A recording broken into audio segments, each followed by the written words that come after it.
along this winding road to the old familiar markers of the mercies I have known. I know it may sound simple, but it's more than a cliche.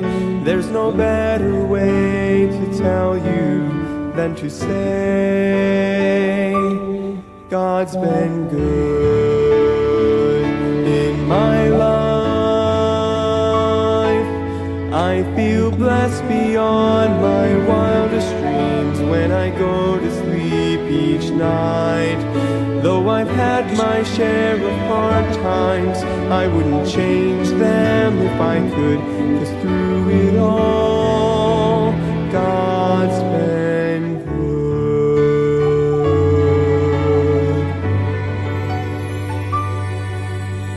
Times replay and I can see that I've cried some bitter tears, but I felt His arms around me as I face my greatest fears. I've had more gains than losses, and I've known more joy than hurt. Magandang gabi po sa bawat isa sa atin. Muli tayong nag-live, nag-broadcast ng ating daily words of encouragement for tonight. Tayo po ay manalangin as we read our text. No? Kailan Diyos, bless niyo po lahat ng aming maririnig sa gabi nito na maging pagpapala sa aming pamilya. Muli niyo po kaming turuan, Holy Spirit of God, give us wisdom and understanding to learn the Word of God for tonight. Pagpalain niyo po lahat ng nakikinig, may maabot ang kanilang pangangalang spiritual, encourage sila, matuto po ang bawat isa. Salamat po, ito pong aking dalangin sa pangalan ng Jesus. Amen. Luke chapter 6 verse 37 hanggang 42 po tayo. The Bible says, "Judge not, and ye shall not be judged." Yan po ang pamagat natin. "Condemn not, and ye shall not be condemned. Forgive, and ye shall be forgiven.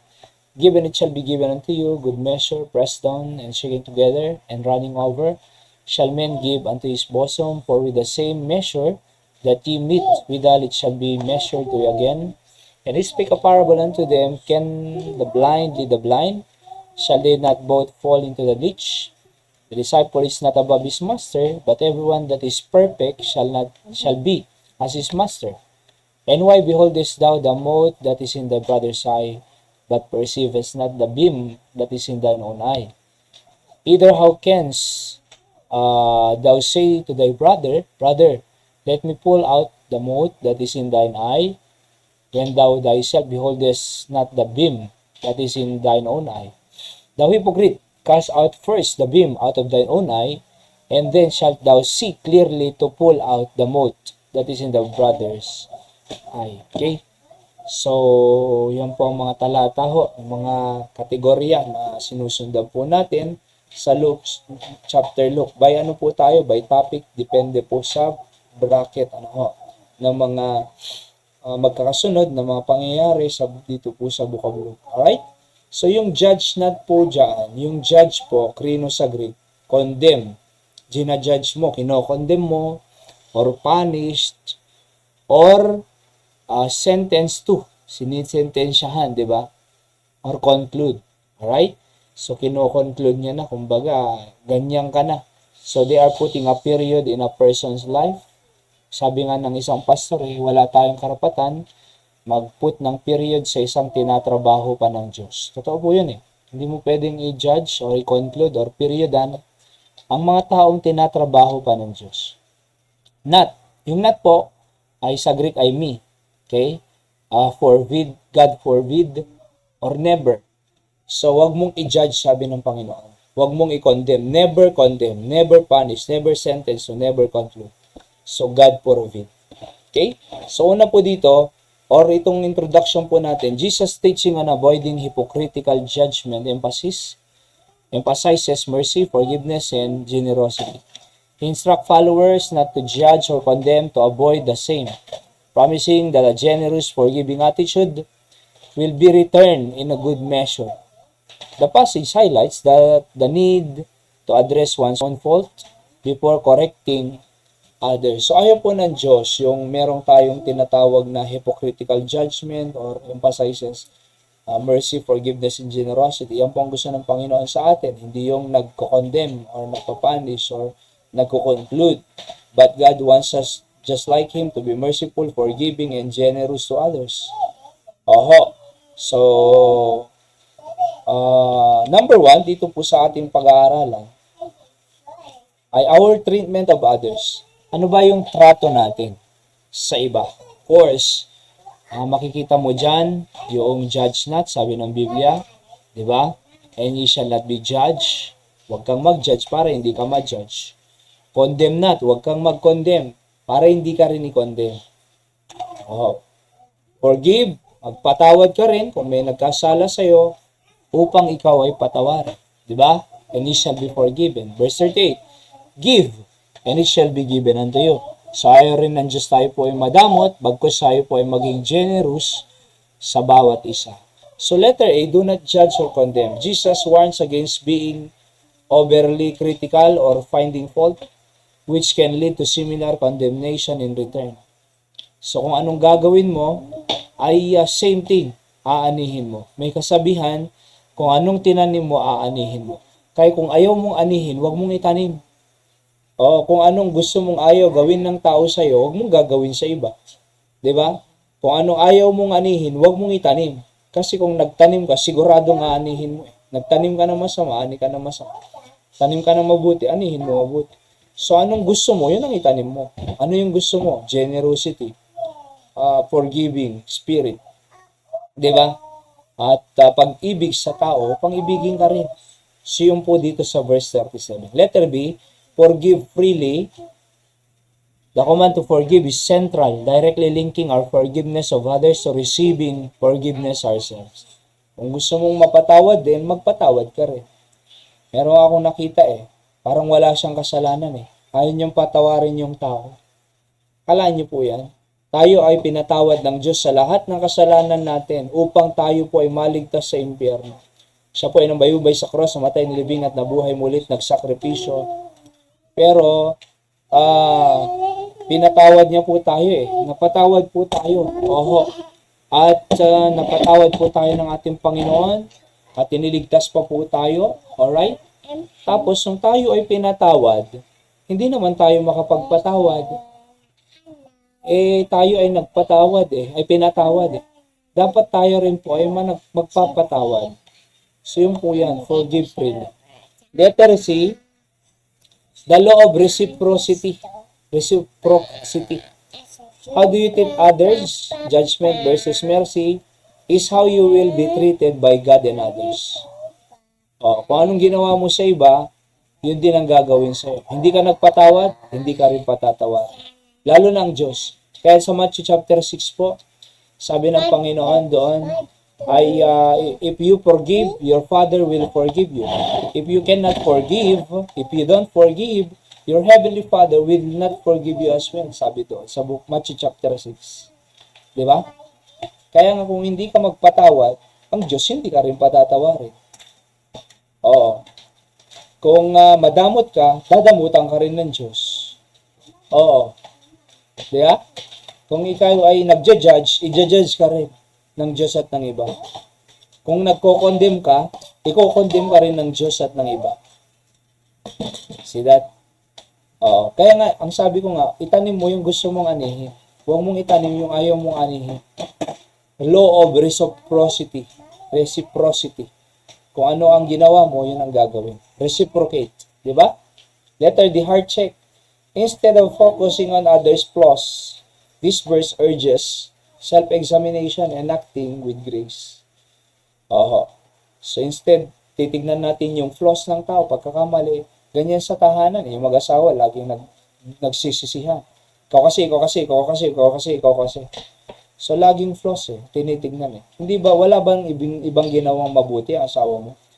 Bakit laging masamang nakikita mo sa kanya?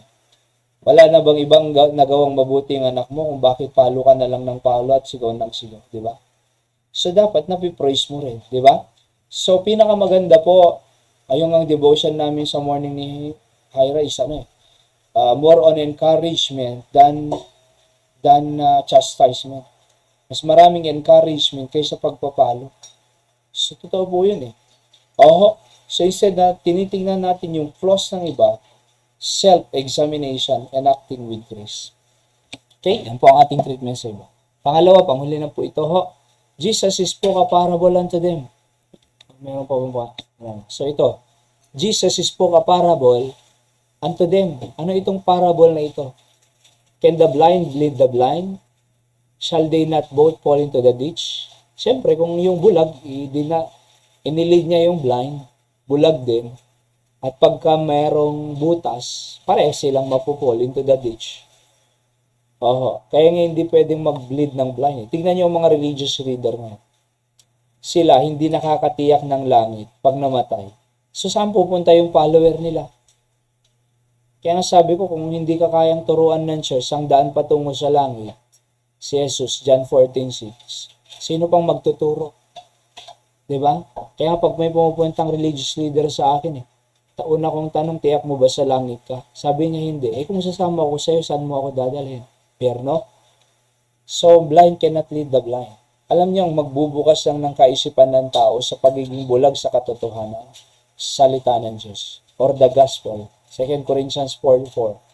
Alright, the God of this world, sabi doon, blinded the minds of them which believe not. Binulag tayo ng diablo. Lest the glorious gospel of Christ should shine unto them. Yun lang ang pag-asa.